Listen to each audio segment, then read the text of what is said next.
നമുക്ക് ആര്യ രാജേന്ദ്രനെ ഇങ്ങനെ വിമർശിക്കേണ്ട കാര്യമുണ്ടോ? വിമർശിച്ചിട്ട് വല്ല കാര്യവുമുണ്ടോ? രണ്ടുമുണ്ട്. വിമർശിച്ചിട്ട് ഒരു കാര്യമില്ല. കുട്ടി മേയർ എന്നും ഏറ്റവും പ്രായം കുറഞ്ഞ മേയർ എന്നൊക്കെ പറഞ്ഞ് അവതരിപ്പിച്ച പെൺകുട്ടി, എന്നാൽ അവർ വളരെ ചെറിയ കുട്ടിയാണ്. അവരുടെ ഒരു പ്രവൃത്തി പോലും തിരുവനന്തപുരം നഗരസഭ മുമ്പോട്ട് കൊണ്ടുപോയിട്ടില്ല എന്ന് മാത്രമല്ല, ഏറെ വിവാദങ്ങൾ അവർ സൃഷ്ടിക്കുകയും ചെയ്തു. അവർ ആനാവൂർ നാഗപ്പൻ എഴുതിയ കത്ത് പുറത്തു വന്നു. ആ കത്ത് ആരെഴുതിയതാണ്, ആരൊപ്പിട്ടതാണ് ഇപ്പോഴും പിടി വന്നിട്ടില്ല. കേരളത്തിൽ വളരെ ശക്തമായ ക്രൈം പോലീസൊക്കെ ഉണ്ട് നമ്മുടെ നാട്ടിൽ, അല്ലേ? അതും തിരുവനന്തപുരം ആഭ്യന്തരമന്ത്രിയുടെ DGPയുടെ ഒക്കെ മൂക്കിന് താഴെ നടന്നൊരു കാര്യം.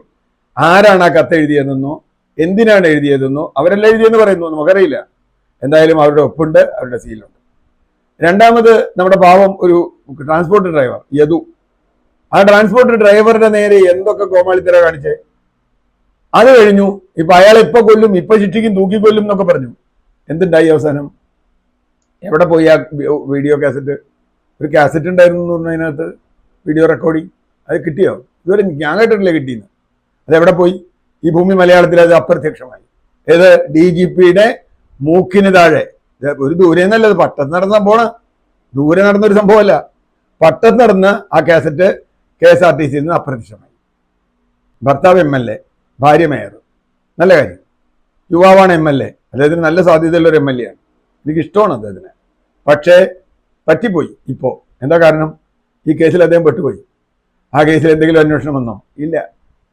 ആര്യ രാജേന്ദ്രനെതിരെയും കോർപ്പറേഷനെതിരെയും നിരവധി ആരോപണങ്ങൾ പലരും ഉന്നയിച്ചിട്ടുണ്ട്.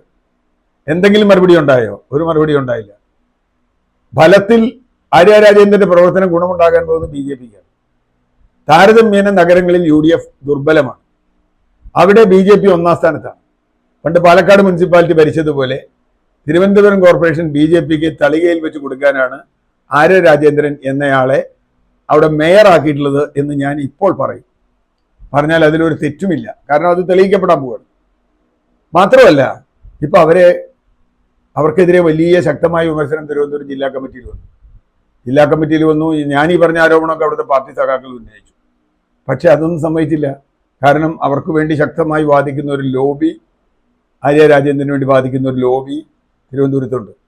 നമ്മുടെ PP ദിവ്യയ്ക്ക് വേണ്ടി കണ്ണൂർ ലോബി വാദിച്ചതുപോലെ എന്ത് തെമ്മാടിത്തരം ചെയ്താലും, എന്ത് തെറ്റ് ചെയ്താലും ആര്യ രാജേന്ദ്രനെ ജില്ലാ കമ്മിറ്റിയിൽ ഉൾപ്പെടുത്തും.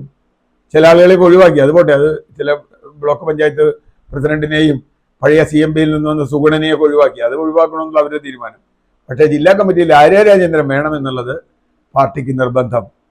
അപ്പം തീർച്ചയായിട്ടും പാർട്ടി തീരുമാനമെടുത്തിരിക്കുന്നു. എന്താ? തിരുവനന്തപുരം കോർപ്പറേഷൻ BJPക്ക് ദാനം കൊടുക്കാൻ തീരുമാനിച്ചിരിക്കുന്നു. അവർ സന്തോഷത്തോടെ ദാനം സ്വീകരിക്കും. കാരണം ഇത് തൃശ്ശൂര് സുരേഷ് ഗോപി ജയിച്ച അതേ സാഹചര്യം തിരുവനന്തപുരത്ത് ഉണ്ടാക്കാൻ പോവുകയാണ്. പക്ഷേ ജനങ്ങൾ അതിനോട് യോജിക്കുമോ എന്നുള്ളത് നമുക്കറിയില്ല.